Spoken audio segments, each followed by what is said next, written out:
اب 15ویں صدی میں ہم ہیں. اب ایک بات میں کہہ رہا ہوں اور وہ میری ذاتی رائے ہے، اس میں مجھ سے اختلاف کرنے کا ہر ایک کو حق ہے. میرے نزدیک 15ویں صدی ہجری اب مجدد کامل الامام المہدی سلسلہ تجدید خلافت کی آخری کڑی کے ظہور کا وقت ہے.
یہ میرا ذاتی گمان ہے، اختلاف کیا جا سکتا ہے. میرا گمان یہ ہے کہ یہ اب جو مجدد آئیں گے وہ حضرت مہدی ہوں گے. پہلی بات تو یہ جان لیجئے کہ مہدی دو ہیں، ایک شیعوں کے مہدی، ایک سنیوں کے مہدی. ان میں بڑا فرق ہے. شیعہ حضرات مہدی کو مانتے ہیں، وہ ان کے 12ویں امام ہیں. ان کے عقیدے کے مطابق انہیں پیدا ہونے کے فوراً بعد اس اندیشے سے کہ انہیں قتل کر دیا جائے گا ایک غار میں چھپا دیا گیا تھا. تقریباً 1200 برس سے وہ اس غار کے اندر ہیں. وہ روپوش ہیں، چھپے ہوئے ہیں، اسی لیے انہیں امام غائب کہا جاتا ہے. اور اب ان کا انتظار ہو رہا ہے، اس لیے انہیں امام منتظر بھی کہا جاتا ہے. اس لیے شیعوں کے دارالعلوم جو ہوتے ہیں دارالعلوم المنتظر، وہ اس لیے کہ ان کا انتظار کیا جا رہا ہے. تو یہ ہے اب وہ ان کا خیال ہے کہ آخری دور میں، آخری زمانے میں وہ ظاہر ہو جائیں گے، غار سے نکل آئیں گے. دیکھیے میں اس عقیدے کو اس بنا پر رد نہیں کرتا کہ یہ ناممکن ہے کہ کیسے کوئی شخص جو ہے 1200 برس تک کسی غار کے اندر زندہ رہ سکتا ہے. نہیں، میں سمجھتا ہوں ممکن ہے. 300 برس تک اصحاب کہف رہے کہ نہیں رہے؟ سوئے رہے. 300 ایئرس ہم مانتے ہیں. حضرت عیسیٰ اسی حیات عرضی کے ساتھ 2000 سال سے موجود ہیں آسمان پہ کہ نہیں ہے؟ آپ کو معلوم ہے حضرت عزیر 100 برس تک مرنے کے بعد دوبارہ زندہ کر دیے گئے. فَأَمَاتَهُ اللَّهُ مِئَةَ عَامٍ ثُمَّ بَعَثَهُ. تو ناممکنات میں سے کوئی سوال پیدا نہیں ہوتا. لیکن یہ کہ آیا کوئی امامت معصومہ کا تصور قرآن اور حدیث سے ہمیں ملتا ہے؟ اس کے لیے ہمارے پاس کوئی دلیل نہیں ہے، ہم اس کو تسلیم نہیں کرتے. ہم تو سمجھتے ہیں کہ معصومیت ختم ہو گئی محمد الرسول اللہ صلی اللہ علیہ وسلم پر. خاتم المعصومین ہے محمد الرسول اللہ. اب ان کے بعد تو اجتہاد ہے اور خلافت ہے.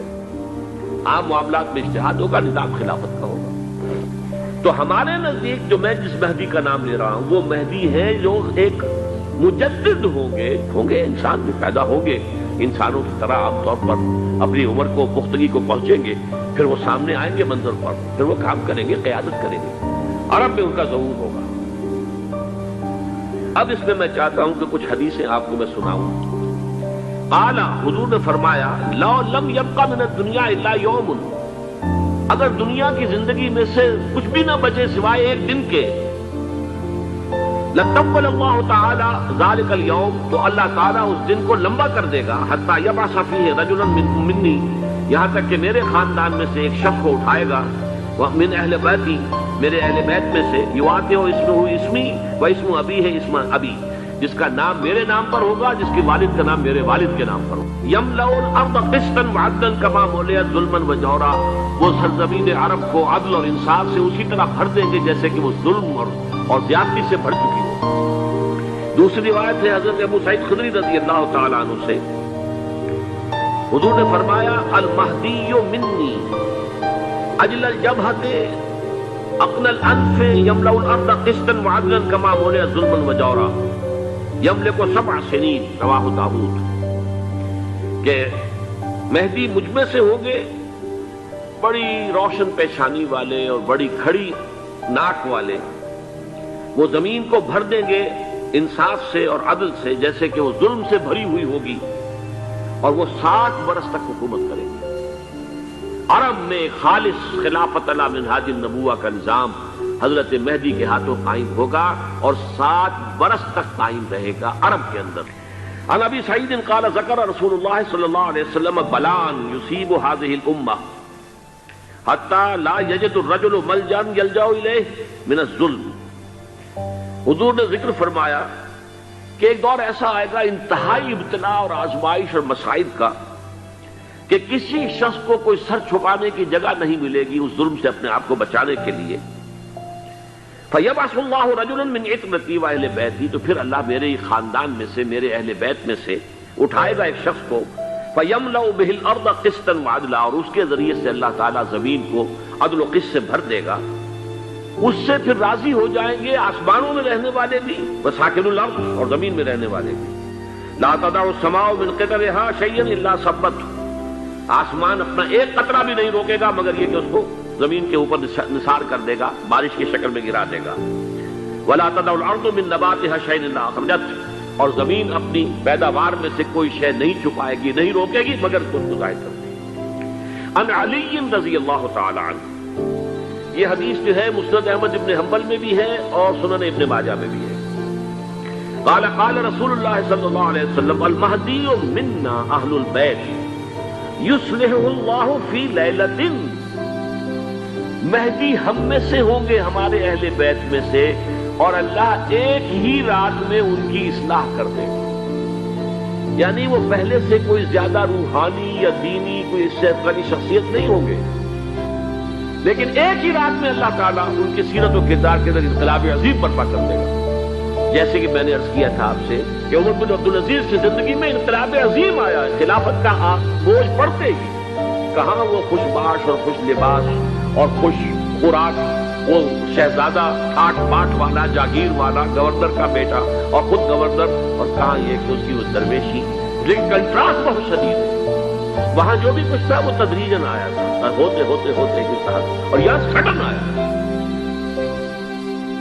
عن انس سمعت رسول اللہ صلی اللہ علیہ وسلم یقول نحن ولد عبد المطلب سعادت اہل الجنہ، ہم عبد المطلب کی جو اولاد ہیں اور نسل ہیں، ہم جنت کے سردار ہیں۔ اور پھر آپ نے نام گنوائے ہیں، انا وحمزۃ وعلی وجعفر والحسن والحسین والمہدی، میں خود اور حضرت حمزہ بنو عبد المطلب میں سے، عبد المطلب کے بیٹے، اور علی اور جعفر حضرت علی کے بھائی جعفر طیار، اور حسن اور حسین حضرت فاطمہ کے لخت جگر حضرت علی کے بیٹے، والمہدی، اور آخر میں جا کر پھر مہدی۔ اب میں آپ کو ایک حدیث سنانے چلا ہوں جس میں ایک عجیب نقشہ سامنے آتا ہے کہ یہ مہدی جب ظاہر ہوں گے تو کس طور سے ظاہر ہوں گے، ان کے ظہور کی کیفیت کیا ہوگی، کیف یظہر۔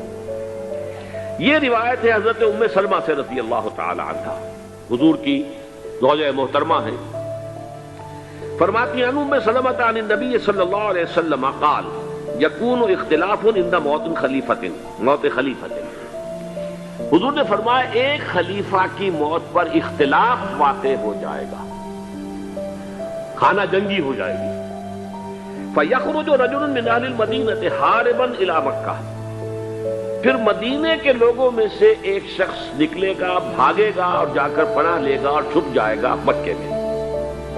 فَيَأْتِيهِ نَاسٌ مِّنْ أَهْلِ مَكَّةِ، پھر اس کے پاس آئیں گے اہل مکہ، مکہ کے لوگ، فَيُخْرِجُونَهُ، اور اسے نکالیں گے، جہاں وہ چھپے ہوئے ہوں گے وہاں سے نکالیں گے، وَهُوَ كَارِهٌ، اور وہ بالکل اس کو پسند نہیں کر رہے ہوں گے، نہ وہ خواہش مند ہوں گے کہ ان کو ہاتھ پر بیعت کی جائے، نہ وہ یہ چاہیں گے کہ وہ میدان میں آئیں اور ان کو جو ہے اپنا لیڈر مانا جائے، وَهُوَ كَارِهٌ فَيُبَايِعُونَهُ بَيْنَ الرُّكْنِ وَالْمَقَامِ، لیکن لوگ جو ہے پھر اصرار کے ساتھ ان کے ہاتھ پر بیعت کریں گے رکن اور مقام کے درمیان، رکن وہ کونا ہے خانہ کعبہ کا جس میں حجر اسود لگا ہوا ہے، اور مقام ابراہیم جو ہے، ان دونوں کے مابین جو یہ علاقہ ہے یہاں پر وہ بیٹھ ہے۔ وَيُبْعَثُ إِلَيْهِ بَعْثٌ مِنَ الشَّامِ، ان کے خلاف ایک لشکر بھیجا جائے گا شام سے۔ فَيُخْسَفُ بِهِمُ بِالْبَيْضَاءِ بَيْنَ مَکہ وَالْمَدِینَہ، پھر اللہ تعالیٰ اس لشکر کو مکے اور مدینے کے درمیان وادی بیضاء میں دھسا دے گا، زمین کے اندر پورے کے پورے لشکر کو۔ فَإِذَا رَأَى النَّاسُ ذَلِكَ، جب لوگ یہ دیکھیں گے اتنی بڑی نشانی ظاہر ہو گئی، أَتَاهُ أَبْدَالُ الشَّامِ وَعَصَائِبٌ من العراق فَيُبَايِعُونَهُ، اب شام سے سارے کے سارے جو اولیاء اللہ ہیں وہ بھی آئیں گے، اور عراق سے جوک در جوک لوگ آئیں گے اور ان سے بیعت کریں گے۔ وَيَعْمَلُ فِي النَّاسِ بِسُنَّةِ نَبِيِّهِمْ، پھر وہ عمل کریں گے لوگوں کے مابین، حکومت کریں گے اپنے نبی کی سنت کے مطابق۔ وَيُلْقِي الْإِسْلَامُ بِجَرَانِهِ، اور اسلام اپنی گردن زمین پر ٹکا دے گا۔ وَالْأَرْضَ فِي الْأَرْضِ، زمین میں۔ فَيَلْبَسُ 7 سنین، پھر وہ 7 برس تک حکمران رہیں گے۔ ثُمَّ يُتَوَفَّى، پھر ان کا انتقال ہوگا۔ وَيُصَلِّي عَلَيْهِ الْمُسْلِمُونَ، اور مسلمان ان پر نماز پڑھیں گے۔ یہ جو میں نے آپ کے سامنے نقشہ کھینچا ہے، اس سے اب میں ایک نتیجہ نکالتا ہوں، اسے بھی میرا گمان کہیے، اختلاف بھی کر سکتے ہیں آپ، اگر اس کو وزنی سمجھے تو قبول بھی کر سکتے ہیں۔ وہ یہ ہے کہ میرے نزدیک امریکہ نے لازماً جس طریقے سے اپنے پنجے گاڑے ہیں سعودی عرب کے اندر، اپنا فوجی اڈا بنایا ہے، تو آسانی کے ساتھ وہاں سے اپنے پنجے ہٹانے کے لیے تیار نہیں۔ ایک حدیث میں آتا ہے قرن الشیطان، نجد سے شیطان کا سینگ برآمد ہوگا، وہ شیطان کا سینگ ہے، جو میزائل وہاں پر لگے ہوئے ہوں گے اس وقت، در حقیقت وہ سارے کے سارے جو ہیں وہ شیطان کے سینگ ہیں۔ بہرحال کوشش وہ کرے گا کہ جیسے کہ اس نے جارڈن میں کیا، کتنے عرصے سے وہاں شاہ حسین کا چھوٹا بھائی حسن جو ہے وہ ولی عہد تھا، عین وقت کے اوپر آ کر، اور پتہ نہیں کیسی کیسی دوائیاں دے کر اسے لے کر آئے ہیں شاہ حسین کو، مرتے ہوئے کو تھوڑی دیر زندہ رکھنے کے لیے، اور وہ تبدیلی کروا کر جو ہے واپس لے گئے ہیں۔ تو یہ معاملہ ہوا ہے، تبدیلی کروا دی، وہاں تو ہو گئی آرام سے۔ اگر سعودی عرب میں یہ کام کیا گیا تو اس کا لازمی نتیجہ خالد نہیں ہوگا، اس لیے کہ وہاں کی روایت کی بڑی سخت ہے، بڑی پختہ ہے۔ نیشنل گارڈ بہت بڑی فورس ہے، وہ اصل بیڈوین فورس جو ہے صحرا کے لوگوں کی، عرب فورس، وہ در حقیقت الحرس الوطنی ہے، نیشنل گارڈ ہے۔ تو لازماً یہ شکل جو ہے پوری ہو کر رہے گی، اختلاف ہوگا، خانہ جنگی ہوگی، پھر کوئی اللہ کا بندہ جو ہوگا۔ میرے نزدیک امام مہدی پیدا ہو چکے ہیں، ان کے ظہور کا وقت قریب ہے۔ میں تو جو احوال دیکھ رہا ہوں، یعنی اسرائیل کا قائم ہو جانا، اور اس کے بعد اب یروشلم کا مسلمانوں کے ہاتھوں سے نکل جانا، اور اب گویا کہ وہ الملحمۃ العظمیٰ جو ہے تلی کھڑی ہے، کسی بھی وقت جو ہے یہ جو ہے وہ لاوا پھٹ سکتا ہے، آتش فشاں پھٹ سکتا ہے۔ تو یہ تمام حالات ایسے ہیں کہ جن کی وجہ سے میں سمجھتا ہوں کہ ایک تو جو قرآن مجید کے اشارات میں نے آپ کو بتائے، 14 صدیاں، 14 دن میں چاند کا پورا ہونا، والقمر اذا اتسق، 14 دن میں 14ویں کا چاند۔ اسی طرح اب یہ 14 صدیوں کے بعد یہ صدی جو 15ویں صدی ہے، یہ در حقیقت ظہور امام مہدی کی صدی ہے۔ عرب کے لیے تباہی، پھر دوبارہ کہا ویل للعرب، پھر 30 دفعہ کہا ویل للعرب، عرب کے لیے کیوں تباہی؟